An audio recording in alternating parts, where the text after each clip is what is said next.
हमारा transport in human.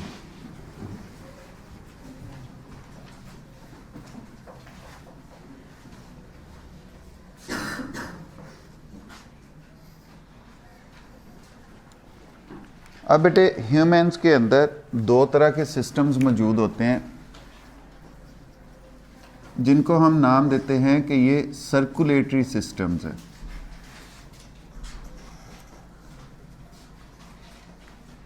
अब ये सर्कुलेटरी सिस्टम जो है, एक है हमारे पास ब्लड सर्कुलेटरी सिस्टम,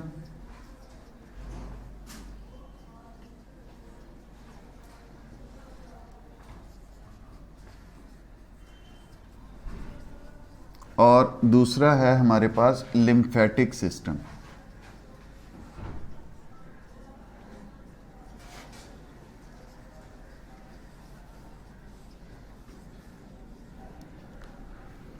अब लिम्फेटिक सिस्टम जो है बेटे, इसके बारे हमने थोड़ा सा पढ़ा था डाइजेस्टिव सिस्टम में, अगर आपको याद हो। हमने कहा था डाइजेस्टिव सिस्टम में विलाई मौजूद थे, विलाई के अंदर लैक्टील्स मौजूद थी। वो जो लैक्टील्स थी वो बड़े खुराक के जो पार्टिकल्स होते हैं, प्रोटीन्स होते हैं, मॉलिक्यूल्स होते हैं, उनको जज़ब करके सर्कुलेटरी सिस्टम के अंदर दाखिल करते हैं या हमारे जिस्म में एक जगह से दूसरी जगह पहुंचाते हैं। अब ये लिम्फेटिक सिस्टम और आपका ब्लड सर्कुलेटरी सिस्टम ये आपस में भी कोऑर्डिनेटेड है। बहुत सारी जगहों पर ये आपस में भी मिलते हैं, एक दूसरे से मटेरियल्स का लेन देन करते हैं, एक दूसरे के साथ कोऑर्डिनेट करते हैं। अब यहाँ पे जो इस टॉपिक के अंदर हमने पढ़ना है वो है हमारा ब्लड सर्कुलेटरी सिस्टम। अब इसको हम बेटे कार्डियोवैस्कुलर सिस्टम का भी नाम देते हैं।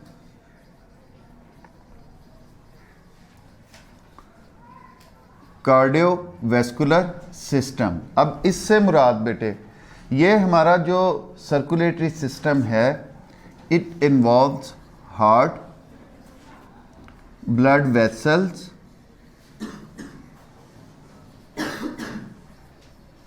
And blood. मतलब ये तीन इसके कंपोनेंट्स हैं जो कि मिलकर हमारे पास ब्लड सर्कुलेटरी सिस्टम या कार्डियोवैस्कुलर सिस्टम जो है वो बनाते हैं, जो कि मटेरियल्स की ट्रांसपोर्ट करते हैं। अब बेटे सवाल ये पैदा होता है, कौन से मटेरियल्स जो हैं उनकी ये ट्रांसपोर्ट करते हैं। एक तो हमारे जिस्म के अंदर बेटे गैसेस जो हैं वो मूव करती हैं। मतलब ऑक्सीजन जो है हमारे लंग्स में गई, हमारे लंग्स से पूरी बॉडी में ऑक्सीजन जो है वो ब्लड के ज़रिए पहुंचाई जाती है। हमारे सारे जिस्म से कार्बन डाइऑक्साइड जो है वो इकट्ठी की जाती है और वो लंग्स तक पहुंचा दी जाती है, लंग से हम बाहर खारिज कर देते हैं। इसके बाद हमारे जो डाइजेस्टेड मटेरियल्स हैं, हमारे डाइजेस्टिव सिस्टम से बहुत सारे डाइजेस्टेड मटेरियल्स जो हैं वो डायरेक्टली ब्लड में एब्जॉर्ब होते हैं and they are sent to the target tissues या टारगेट ऑर्गन्स। तो ये मुख्तलिफ ऑर्गन्स तक जहाँ वो चाहिए होते हैं वहाँ पे इनको भेज दिया जाता है। हमारे जिस्म के अंदर बनने वाले वेस्ट मटेरियल्स जो हमें नहीं चाहिए, वो सेलुलर मेटाबॉलिज्म के नतीजे में बने, अब उनको जिस्म से बाहर खारिज करना है तो वो हमारे किडनीज़ तक भेज दिए जाते हैं और किडनीज़ जो हैं वो उनको यूरिन के ज़रिए हमारे जिस्म से बाहर खारिज कर देते हैं। अब ट्रांसपोर्ट तो इन मकासद के लिए ज़रूरी है हमारे जिस्म में। अच्छा बेटे, अब हम देखते हैं ये हमारा कार्डियोवैस्कुलर सिस्टम। कार्डियोवैस्कुलर सिस्टम में हमारे पास जो इसका एक आप कह लो सब पार्ट है, दैट इज ब्लड।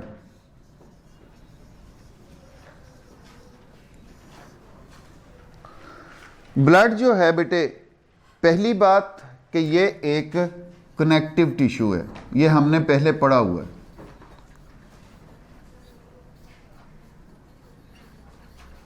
अब कनेक्टिव टिश्यू है तो it means it will be a group of cells, इसमें मुख्तलिफ तरह के सेल्स मौजूद होते हैं। अब इसके अंदर आपके red blood cells, white blood sales और आपके प्लेटलेट्स जो हैं वो मौजूद होते हैं। ये हो गया इसका सेलुलर पोर्शन। अगर हम ब्लड ड्रॉ करें, if we draw a blood, हम किसी पर्सन से ब्लड निकालते हैं, वेन से ब्लड लेते हैं, हम उसमें एक उसको ना जमने देने वाला मादा दाखिल कर दें, इसमें ऐसा केमिकल डाल दें जो उस ब्लड को जमने ना दे। हम इसको थोड़ी देर पड़ा रहने देंगे तो इस हमारे ब्लड के दो पोर्शन बन जाएंगे।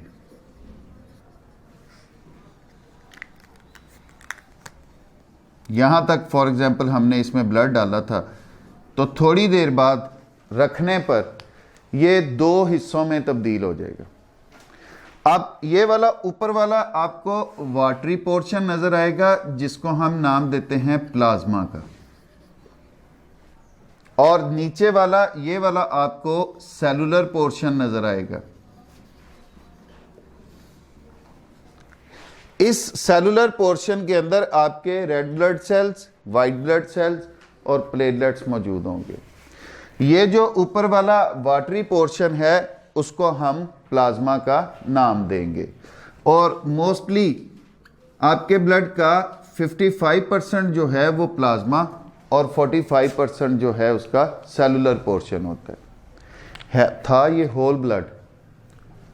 इस होल ब्लड में दो मेन कंपोनेंट्स हैं, एक प्लाज्मा और दूसरा आपका सेलुलर पोर्शन। आपका प्लाज्मा जो है वो 55% ऑफ टोटल ब्लड होता है, और आपके सेलुलर पोर्शन जो है that will be 45% of your total blood. कहा यह जाता है कि एक हेल्दी पर्सन के अंदर जिस्म का 12वां हिस्सा, मास का, आपके जिस्म के मास का 12वां हिस्सा जो है वो ब्लड बनाता है। 1/12 of the mass of an individual. और अगर बेटे हम इनको लीटर्स में देखें तो अमूमन 5 to 6 litre of blood is present in an adult person. एक अडल्ट पर्सन के अंदर 5 से 6 लीटर के दरमियान जो है वो ब्लड मौजूद होना चाहिए। अच्छा जी, अब बेटे ये जो आपका ब्लड प्लाज्मा है, हम इनको 1 by 1 देखेंगे। प्लाज्मा जो कॉन्स्टिट्यूएंट है आपके ब्लड का, it majorly consist of water. इसमें ज्यादातर क्या मौजूद है? उसके अलावा इसके अंदर मौजूद हैं metabolites. Metabolites are variety of chemicals जो मेटाबॉलिज्म के बाद बने, उनकी प्रोडक्ट्स हैं मेटाबॉलिज्म की। There will be waste materials,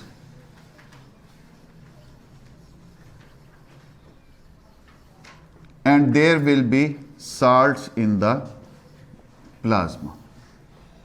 अब मतलब क्या हुआ, आपका प्लाज्मा मुश्तमिल है वाटर पर, मेटाबोलाइट्स पर, वेस्ट मटेरियल्स पर और साल्ट्स पर।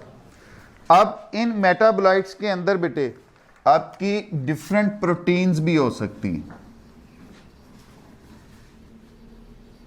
मुख्तलिफ तरह की प्रोटीन जो हैं वो भी इसके अंदर मौजूद होती हैं। अब बेटे ये जो आपका प्लाज्मा है, it consist of 90 to 92% of water. इसमें कितना ब्लड कितना वाटर मौजूद होगा? 92%।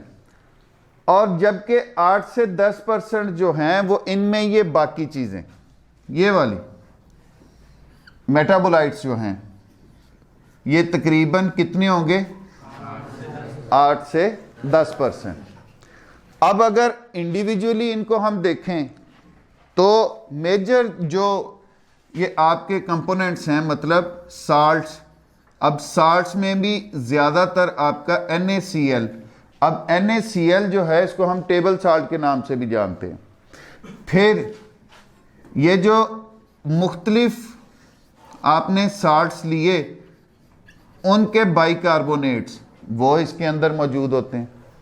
फिर कैल्शियम, मैग्नीशियम, कॉपर, जिंक, ये जो है मुख्तलिफ साल्ट्स बना के ये भी ब्लड के अंदर मौजूद होते हैं, but they are present in the trace amounts. हमने पढ़ा है कि ये ट्रेस मिनरल्स होते हैं। अब ये जो साल्ट्स हैं ये आपके प्लाज्मा का तकरीबन 0.9% जो है वो बनाते हैं, 0.9% of total plasma.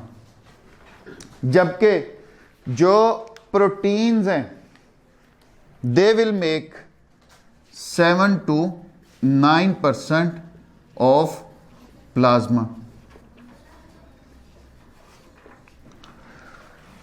In salts की मिकदारें थोड़ी हैं, 0.9% बना रही हैं, लेकिन अहम ये इतनी है कि कोई भी मिनरल अगर कम होता है तो या ज़्यादा होता है तो आपके ब्लड की पीएच तब्दील हो जाती है। अब नॉर्मल ब्लड की पीएच जो है वो 7 से 7.2 के दरमियान वेरी करती है, लेकिन अगर ये साल्ट्स कम या ज़्यादा होंगे तो ये पीएच को तब्दील कर देंगे। पीएच के तब्दील होने से आपका जिस्म का सारा मेटाबॉलिज्म जो है वो तब्दील हो जाता है। हमने बड़ी डिटेल में देखा हुआ है कि एंजाइम के काम करने की रफ्तार चेंज हो जाती है। एंजाइम काम करना छोड़ जाते हैं या कम करना शुरू कर देते हैं या ज़्यादा करना शुरू कर देते हैं तो आपका मेटाबॉलिज्म सारे का सारा डिस्टर्ब हो जाता है। अच्छा जी, अब बेटे ये प्रोटीन्स जो हैं ये किस हालत में मौजूद होती हैं? प्रोटीन्स जो हैं they are present in the form of antibodies, जो कि डिफेंस के तौर पर काम आती हैं। प्रोटीन्स जो हैं they are present in the form of fibrin. Fibrin blood clotting में रोल प्ले करती है, हमारे ब्लड का जमना वो फिब्रिन की वजह से होता है। अल्ब्यूमिन, अल्ब्यूमिन जो है वो एक ट्रांसपोर्टरी प्रोटीन है जो कि हमारे जिस्म के अंदर मटेरियल्स को एक जगह से दूसरी जगह तक ट्रांसपोर्ट करने में रोल प्ले करती है। तो प्रोटीन्स जो हैं वो इस सूरत हाल में, और फिर बहुत थोड़ी मिकदार में आपके वेस्ट मटेरियल्स जिनमें यूरिया, क्रेटिनिन, यूरिक एसिड वगैरह शामिल होते हैं वो आपके प्लाज्मा के अंदर मौजूद होते हैं। फिर बेटे कुछ हद तक चूंकि गैसेस जो हैं वो भी यहीं पर मौजूद होती हैं, ऑक्सीजन और कार्बन डाइऑक्साइड। अब ये सारी चीज़ें मिलकर पानी के अंदर हल होती हैं और हल होके ये हमारे ब्लड का एक पोर्शन बना देती हैं जिसको हम नाम देते हैं प्लाज्मा। अब बेटे हम चलते हैं अपने ब्लड के दूसरे कंपोनेंट की तरफ, that is its cellular portion.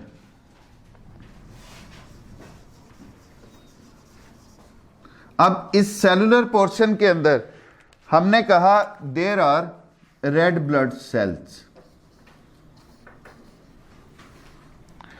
अब ये जो रेड ब्लड सेल्स हैं बेटे इनको दूसरा नाम दिया जाता है एरिथ्रोसाइट्स।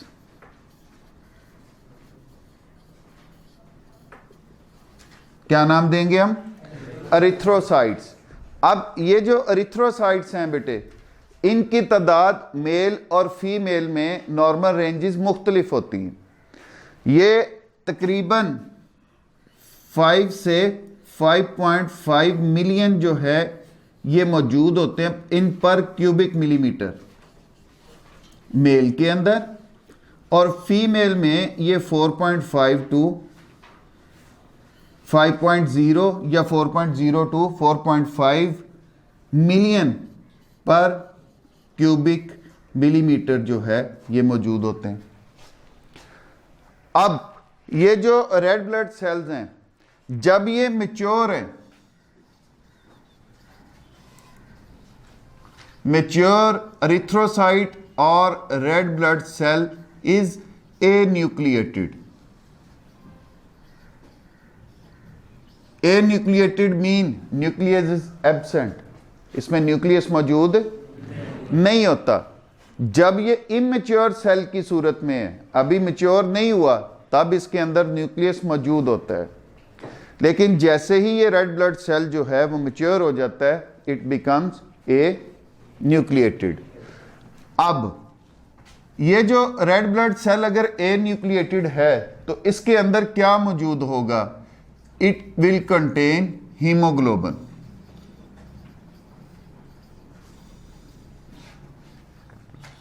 इसके अंदर क्या मौजूद होता है बेटे? हीमोग्लोबिन। और इसने सेल का तकरीबन 95% हिस्सा जो है वो कवर किया होता है। अब इस हीमोग्लोबिन की अहमियत क्या है?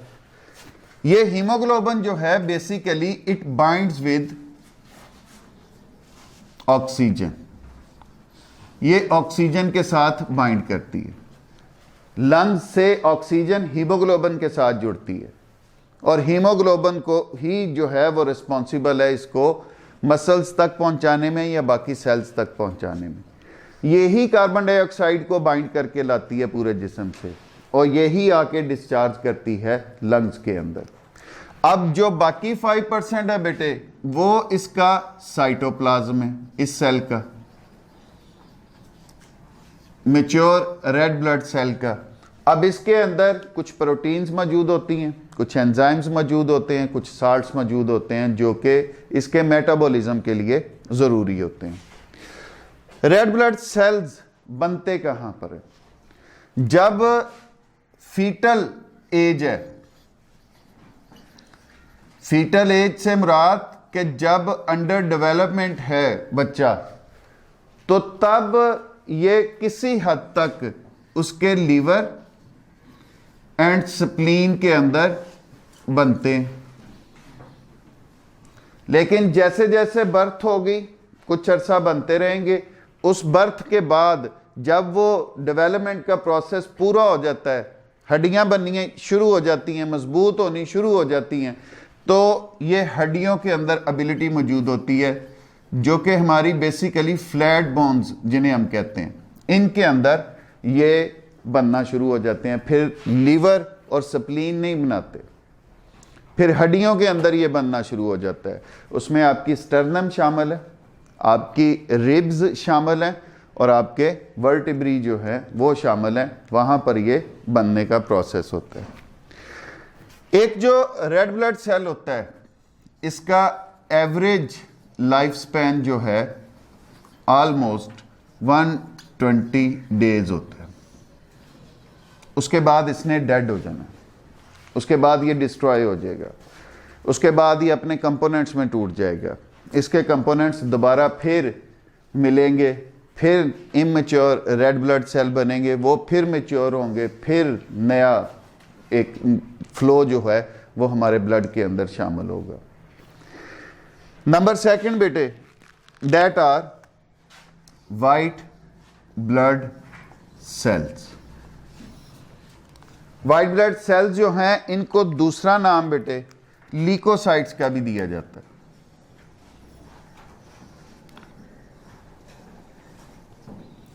इनको दोनों तरह से हम लिख सकते हैं, CO से भी कर सकते हैं, KO से भी कर सकते हैं।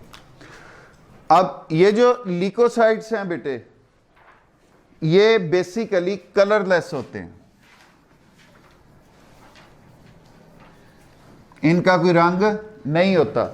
ये आपके जो रेड ब्लड सेल्स हैं इनका पेल रेड सा कलर होता है ड्यू टू हीमोग्लोबिन, और इनकी बाइकनकेव सरफेस होती है। बाइकनकेव सरफेस से मतलब ये इस तरह से, इधर से भी कनकेव है, इधर से भी ये कनकेव है, बाई कनकेव सरफेस है इनकी।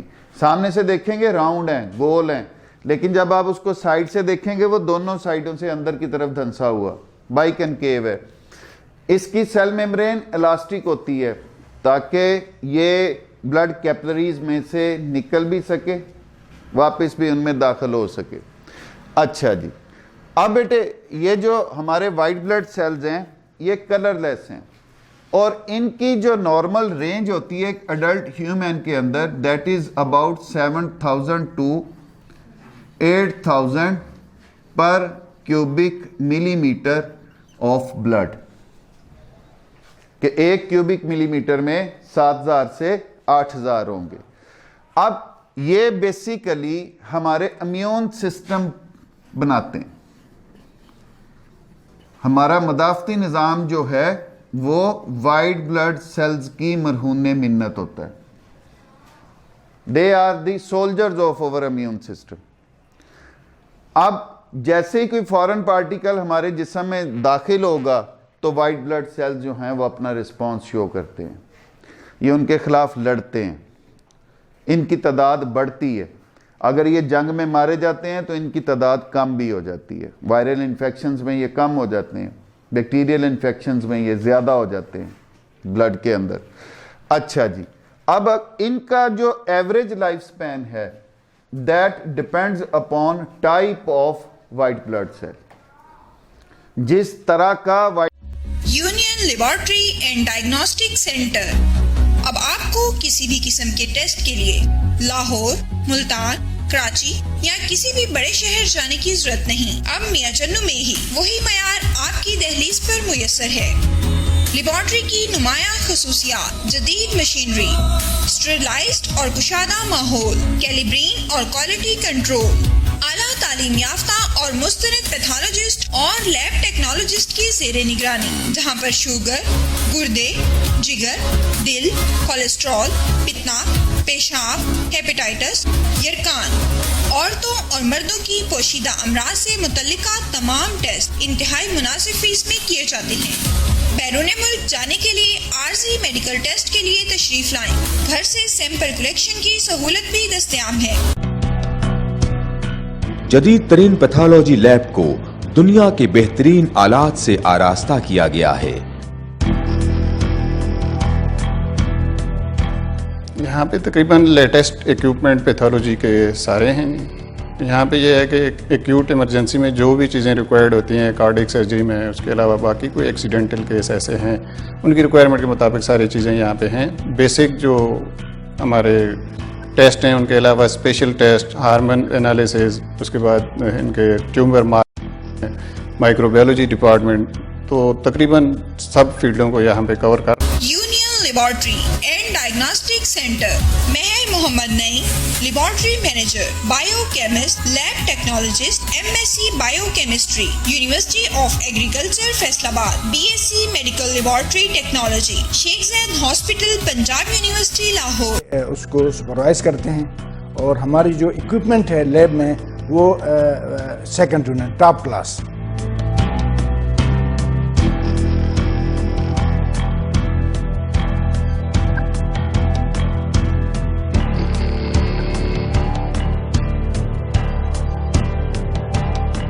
फोन 065-266-2586, 0333-455-7586।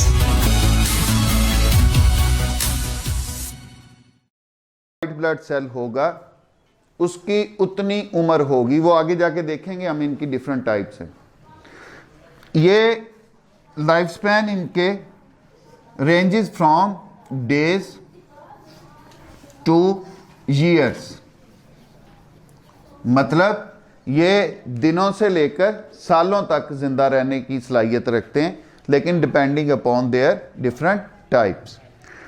अब वाइट ब्लड सेल्स जो हैं बेटे, they can be differentiated on the basis of presence of granules in their cytoplasm. दाने, अगर साइटोप्लाज्म के अंदर दाने मौजूद हैं तो then they are called granulocytes. तो तब हम इनको क्या नाम देंगे? ग्रैनुलोसाइट्स। अब ये जो ग्रैनुलोसाइट्स हैं ये 3 इकसाम के होते हैं। एक को हम नाम देते हैं eosinophils,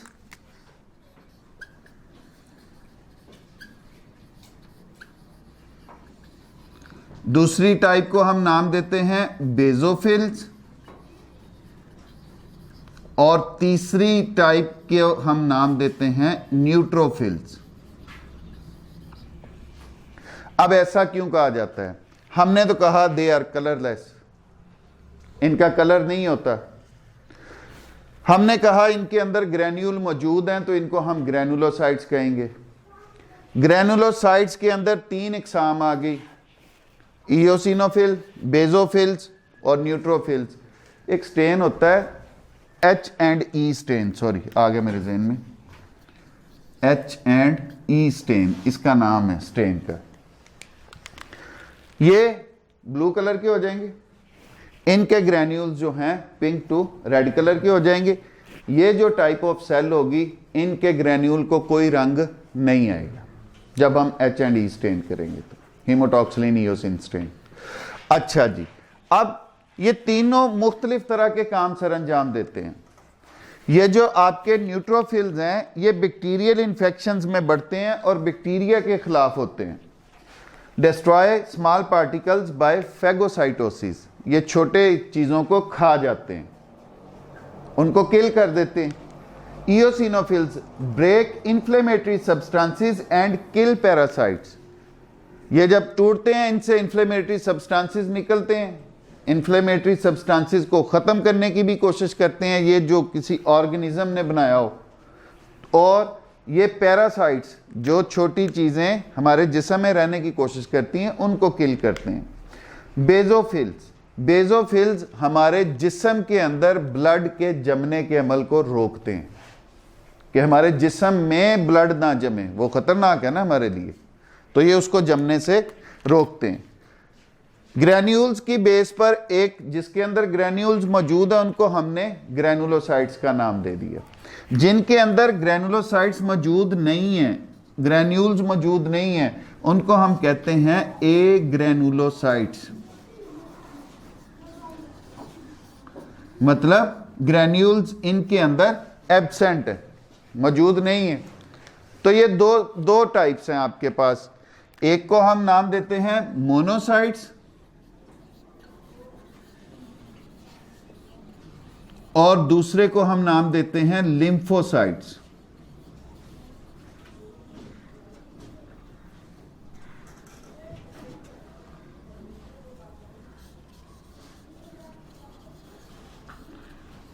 monocytes and lymphocytes. Monocytes जो हैं बेसिकली इन्होंने बड़े होकर या ग्रो करके मैक्रोफेजिस में तब्दील होने हैं। मैक्रोफेजिस जो हैं उनका काम भी दूसरे जो जर्म्स हैं उनको एनगल्फ करना है, उनको खाना है। जो आपके लिम्फोसाइट्स हैं ये 2 तरह के होते हैं, बी लिम्फोसाइट्स और टी लिम्फोसाइट्स। इनका काम एंटीबॉडीज बनाना और याददाश्ती सेल्स बनाना, ताकि हमें याद रहे कि पहले हमारे जिस्म में कौन सी टाइप या कौन सा बैक्टीरिया या कौन सा वायरस दाखिल हुआ था। और ये जर्म जो हैं उनको किल करते हैं, उनको मारने का काम करते हैं। ये हमारे लिम्फोसाइट्स का फंक्शन है। तीसरी जो बेटे टाइप हमारी सेलुलर पोर्शन ऑफ सेल की, दैट इज प्लेटलेट। प्लेटलेट्स जो हैं इनको दूसरा नाम हम थ्रोम्बोसाइट्स का भी देते हैं। दूसरा नाम बेटे क्या देंगे? थ्रोम्बोसाइट्स। अब ये जो थ्रोम्बोसाइट्स हैं इनका फंक्शन क्या है? जब हमारे कोई जख्म हो जाए, they take part in clotting of blood, ये ब्लड के जमने में मदद देते हैं। अगर इनकी नॉर्मल रेंज की हम बात करें तो कहा यह जाता है कि ये 1.5 लाख से 4.5 लाख के दरमियान होनी चाहिए। पर क्यूबिक मिलीमीटर ऑफ ब्लड। तो उन्होंने, आपकी बुक ने एवरेज लिख दिया कि ये 250 लाख जो हैं, 2,50,000 जो हैं, ये होने चाहिए पर क्यूबिक मिलीमीटर ऑफ ब्लड। अब बेटे, they don't have any nucleus and any pigment. Basically ये जो थ्रोम्बोसाइट्स हैं या प्लेटलेट्स हैं, ये एक बड़े सेल के ही टुकड़े होते हैं। तो इन हर एक के अंदर न्यूक्लियस और पिगमेंट्स जो हैं उनका मौजूद होना ज़रूरी नहीं है। ना ग्रेन्यूल्स होंगे, ना इनके अंदर न्यूक्लियस जो है वो मौजूद होगा। अब इनका अगर एवरेज लाइफ स्पैन देखा जाए तो they remain alive for only 7 days. ये कितने दिन के लिए जिंदा रहते हैं? उसके बाद ये नहीं कि ये 7 दिन जिंदा रहे, खत्म हो गए, बस फिर खत्म ही हो गए। ये अपने अज्जा में टूटते हैं, कंपोनेंट्स में टूटे, वो कंपोनेंट्स इनके फिर जुड़ते हैं, फिर ये फ्रेश उस स्ट्रीम के अंदर जो है वो दाखिल हो जाते हैं। अब बेटे, ये जो थ्रोम्बोसाइट्स, ये आपके वाइट ब्लड सेल्स, ये आपके red blood cells, make it clear कि they are formed inside the bones, flat bones. ये तीनों जो हैं सेल्स हड्डियों के अंदर बनते हैं और वहां से बन के जो है वो हमारी ब्लड स्ट्रीम के अंदर दाखिल होते हैं।